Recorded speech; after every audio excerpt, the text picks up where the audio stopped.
That's nice. That's really nice. It's bright. It's bright up here. How's it going? Welcome.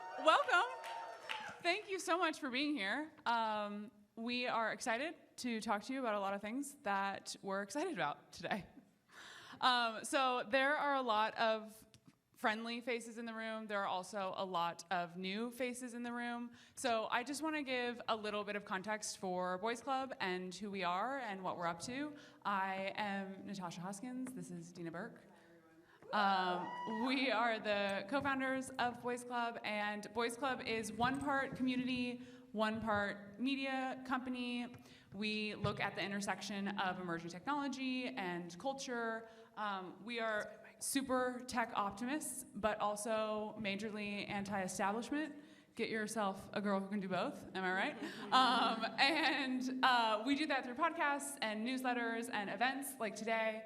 And we've cultivated a community where people feel like they can show up as their full selves, which is really beautiful to be a part of and to witness. And we started Boys Club really out of a desire to bring new voices to the new internet, bring people in to be participants in what we're calling the new internet, and that's why we're here today. If you know us at all, you know that Deana and I are professional oversharers and love to talk about our feelings and do it often and publicly. So it feels only appropriate to ask Deana, how you feeling? I'm feeling good. I am feeling locked in. I am juiced on beta blockers, so if you guys listen to the podcast, you know.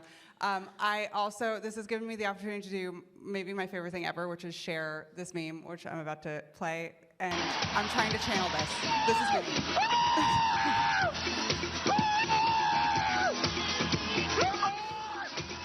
It's perfect. No notes. And that's it. That's what we're doing. Bye. Nice to see you guys. No, we are so thankful to all of our partners who have made today possible. Boys Club would not exist without these companies supporting us, and so Brand New is brought to you by Kraken, PYUSD, Luxo, IYK, Seed Club, Near, Zora, Console, Uniswap, Creative People, Serotonin. All of these companies are A-class and the real deal and put their money where their mouth is. So there are representatives of all of these companies here today. Go find them, talk to them, hear about what they're working on. Over the next 10 minutes, what we're going to do is we're going to do a little bit of housekeeping on just like the day and expectations and what tactically we're doing. And then we're going to go into a little bit of a think boy moment on spiritually what we're doing here. So that's what's next. Okay, so show, don't tell is a big theme of the day. We're going to try and do that as often as possible. The first opportunity for that is your badge. So we are IYK chipped up to the max here, NFC chips in your badge. If you tap those, you go to the console chat. So jump on in to the chat. Feel free to shitpost. Feel free to post nice things, encouraging things. Don't be creepy, don't be weird, but you guys aren't. You're good. So you can go over also to the agenda with the tap there. And then on agenda, we have a full day of programming here on the main stage. We also have really incredible workshops that are kind of breakout salon style, more intimate programming. Those are happening in a side room. There's lots of directional signage, but it's basically over there. And these workshops really have range. So we go from network states to AI design prompting and yeah, just incredible practitioners, experts. So we encourage you to check those out. Also chipped is your gift bag. So we have programmed the content from the day into that tap. So if you see something and you're like, man, that's really cool, I want to save that for later, tap the bag and you can get that content. And also, very fun, we have programmed one winner. If you tap your bag right now, one person is going to win a full apparel fit. So go ahead and tap. Oh, movement on the tapping. We know how to do a call to action here, and we have calls to action. Okay, so I'm not. Maybe someone will say, "I won. It was me," but that might also not happen. Wow. Might give it a second to marinate. Anyone? The chip is on the handle. The handle. Yeah. Find it. Tap Okay, it. anyway, We're someone won. If it's you, go talk to them in the next room. Anyone? No, okay. But just on apparel, we're selling apparel. This is our drop that we've done that we're really proud of and we really love. And there's an incredible PYUSD discount. So go talk to them in the next room and get your fit and get your rebate. Any winners? Oof. Dang. Okay. Dang. Okay, so really quick before we get into some thinking, Boys Club is a club. It means you're all now a part of that club, and we have some rules of the road to have a successful day, a fun day together, some ethos of Boys Club. So be curious, be interested in other people, network, meet each other, say hello, make a friend, be fun, be funny, be lighthearted. It's all good.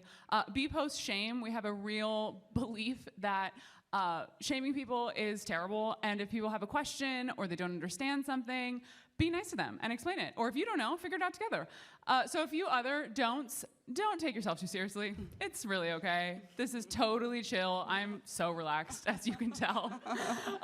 And we're going to try something brand new today. We're going to try to not be on our phones. I don't know if I can do it. I'm going to give it my best effort. We have programmed internet breaks, literally internet breaks throughout the day for you to pull out your phone and be on your phone, but give it a try and see what happens. There's also lounge space next door. If you're like, I gotta lock in to the feed, go ahead and do that out there. Plug in. Yeah. And don't chill your shit in a way that makes people feel uncomfortable. Share what you're working on, but be cool. Don't be weird.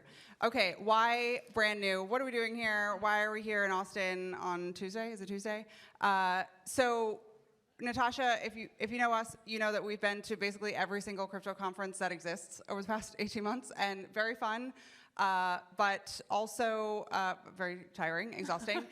One thing that is a common theme in all those conferences is that there's lots of conversation about the infrastructure layer, and there's lots of conversations for developers, by developers, and that's great, and that should definitely happen. That's totally appropriate.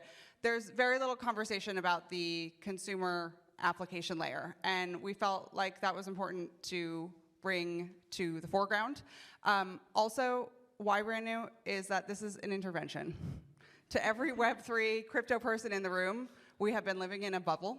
We have been talking to each other, hanging out with each other, and that ends today. We're pushing the bird out of the nest, and we're doing that intentionally at South by Southwest, a tech and culture hub that attracts consumer brands, trad brands, Web2 brands, all types of companies that understand consumers, understand consumer behavior, understand scale, understand UI, UX. These are all things that we haven't really cracked as an industry yet. And so we feel like it's important to build some bridges.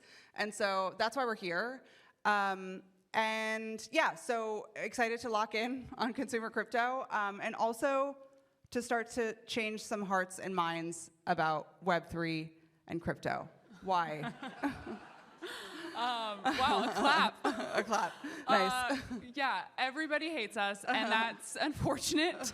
And we totally get it. There have been some really bad actors that have taken up a lot of the headlines, and it is not at all indicative of the industry that we see every single day, where really well-intentioned builders and thinkers and creatives are thinking about the next era of the internet. Oftentimes, though, they are kind of cringe about it. So we're also trying to be not cringe, and the point of today is to highlight the best and brightest in this industry who are doing these interesting things, and also to show some opportunity areas that we see. Okay, it's Think Boy time. So in your gift bag, you have a copy of Read, Write, Own by Chris Dixon. Great book. If you haven't read it, I encourage you to do so. That's why I put it in the gift bag.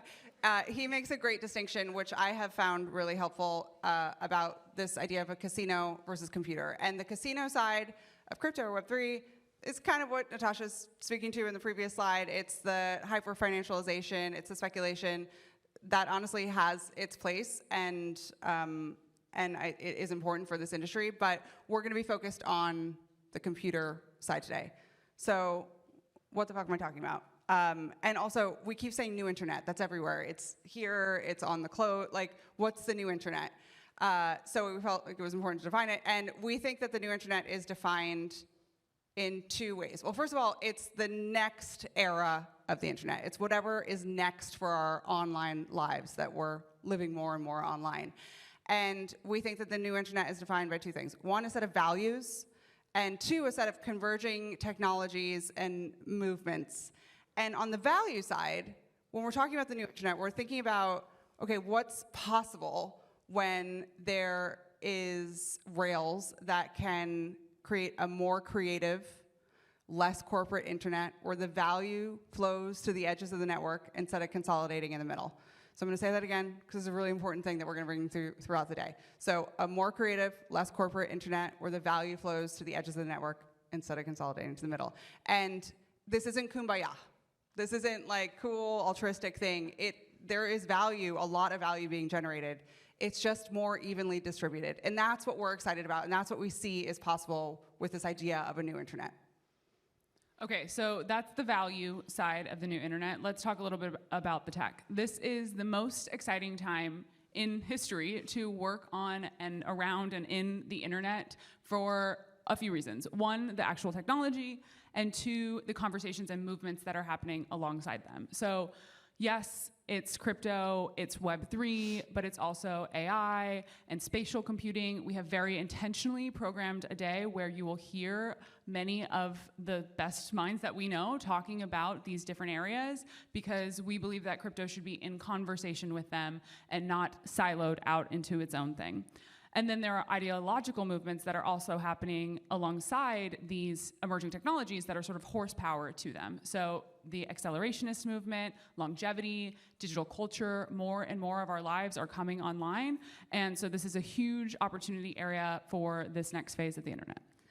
Okay, so why now? We have done some work to highlight 5 cultural conversations, things that are bigger than the internet, than the new internet, things that are happening in our lives that we actually think dovetail really nicely with the values of a new internet, and we see these as opportunity areas. So we're gonna spend the next couple of minutes just talking about those, but before we do, quick shout out to Xerox Designer.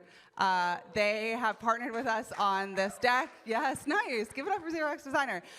They are a UI UX designer and do really great work in bringing some of the ideas around the new internet to life through mock-ups.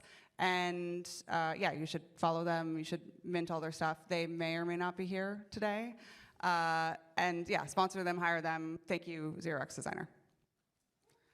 Okay, so the first movement, cultural movement that we want to talk about is this idea of URL to IRL. So as I've said, and as we all know, more and more of our lives are coming online. Our digital footprints are growing with every single day. And for many of us, COVID really expedited this. I know this for me personally, where you're isolated, and for the first time in my life, I was finding true community online like I had never done before. So it wasn't just, like the 4chan dudes and like Reddit guys. It was me and it was my friends. And Boys Club is a perfect encapsulation of that, where people found their people that were value aligned, that were interest aligned, and found this sort of fourth space where they felt really seen and they felt a sense of belonging. And that is, again, this opportunity area for cool things to happen from URL to IRL. So a version of this, a manifestation of this that we see here is as our digital footprints grow and we have these aligned communities, how do they provide richer experiences for us in the real world? So what if these people that you were connected with within your community could actually funnel you to better recommendations for your Friday night dinner? And I'm personally excited about, as my digital footprint grows, for this to be more personalized to me online, but more importantly, for me to have these richer, more deeper, personalized experience actually in the world. Okay, next opportunity area, future of work. So we've all seen the headlines. Gen Z, millennials are disillusioned post-pandemic. The office sucks. No one wants to work. Quiet quitting. Yada yada yada. I think also AI and jobs is a big fear that's mounting. And we actually imagine a really bright future of work with new internet tooling where it's a much more higher agency future that can be created. We think that barriers to learning and getting skills will be reduced And things like reputation and credentials, they'll be portable. Skills and experiences will be transparent, and they can find you, like this mock-up shows, where a bounty is looking for you based on what you have, based on your skill set, versus you having to go out and look for work. And then also really creative things like building in revenue sharing with your employers in a smart contract. So yeah, we see a really bright future and think there's a ton of opportunity in this domain especially. Okay, fake news, bots, deep fakes. The fears are here, and they are real, and they are mounting, and every once in a while, they are very funny, like this one. But mostly they're scary. And these conversations are happening from DC to Hollywood, and it is an opportunity to bring it to the blockchain. So we think media of all forms can be attributed. Provenance. Too soon? Can I don't know. It might be too soon. Provenance can exist. If blockchains are good at any one thing, it is tracking and verification. And if we had this, maybe we would know where Kate is. You know what I'm saying? Okay, next up, algorithmic flattening and monoculture. So we're all glued to our phones. We know this. This is not news. The feeds are designed algorithmically to keep us there, to keep us on that one platform. They're not designed to challenge us. They don't want us clicking off. And what that results in is this idea of algorithmic flattening, where creators are kind of creating for the algorithm, and it's a little bland, it's a little samey. No shade to Charlie here, but it's a little bit samey. And decentralization is the enemy of monoculture. And we are really excited to imagine an internet or decentralized social media where users or creators own their following, and because switching costs are so low, they can port those over to other networks really easily, and there's a lot of different algorithms that are defining our feed, and maybe you can even as a user tweak that. And so we think as a result of this, like a much richer, a much more creative and fun internet, and social media in particular, will exist. Okay, last one here, media hellscape / landscape. So if you've been paying attention at all over the last few years, you have seen that traditional media has had an absolute reckoning, from ID to Complex to Vice to NBC, Pitchfork, the list goes on and on, truly. From layoffs to just absolute, they're done, closed, dead. And it's really depressing, honestly. And the reason that this has happened is many of these publications relied on traffic, and they got really used to the 2010s Facebook traffic that was just flowing in like crazy, and they built their ad models around it. And then the algorithms changed, and they got screwed, and so now they have to only survive really by Google results. And if you elbow your way to the top, it kind of works, but the result has really been that there has been an erosion between readers and these publications. And so a new type of media has sprung up, which is exciting. It's podcasts, it's newsletters, Substacks, beehives, niche communities that are willing to support the creators of these new media platforms. And that's cool. And subscriptions kind of work for those businesses, but we have a conviction that ad models are inevitable and they will exist. And what better way to build them with the type of railing and tooling that we're talking about today, where your data is interoperable or portable, where you can entrust curated publications to feed you the types of ads that you would be interested in because you know them and they know you in a different kind of way, and these distribution channels you can consent to in a new type of advertising relationship. So we think this is a win for the publication, for the reader, as well as the advertisers, and generally see a very bright future for new media in the world of blockchains. Okay, you guys. That's it. That's our talk today. We're so happy you're here. Thank you for being here. I just want to leave you with one thought. We have a deep conviction that a whole new consumer internet is being built right now, today, and in the next few years. And you can either participate in it, be in the design phase of it, or you can watch other people do it. So I leave you with this. If not now, when? If not you, who? Thank you so much, genuinely, for being here.